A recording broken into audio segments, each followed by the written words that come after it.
If you love caramel apples and popcorn, why not combine them? Today we're putting a fun twist on a classic. Let's get into these popcorn caramel apples. First, pop 1/3 of a cup of Dell Cove Spices Movie Night popcorn kernels.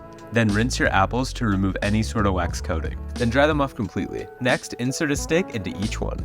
Now, let's make the caramel. Add 1 cup of granulated sugar and 3 teaspoons of water to a pot on low heat. Let the sugar melt slowly, then turn up the heat just a bit. This can burn easily, so keep a close eye on it. Once your sugar reaches that perfect golden color, pour in a cup of heavy cream. Careful, it'll bubble up. Keep stirring, and if any sugar clumps up, just stir it on a low heat until it's smooth. Now, stir in a tablespoon of butter and a pinch of sea salt for that irresistibly salty sweet flavor.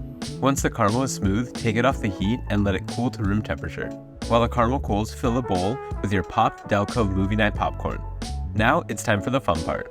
Dip each apple into the cooled caramel, making sure it's thoroughly coated, and then place it in the bowl of popcorn. Use your hands to press the popcorn onto the sides of the apple. To finish, sprinkle each apple with a little Dell Cove salted caramel seasoning. This gives an extra pop of flavor. We're serving these popcorn caramel apples on a caramel apple board. Grab some of your favorite toppings and dips, arrange however you like, and enjoy dipping the night away. For more recipes, gourmet kernels, seasonings, and more, check out DellCoveSpices.com.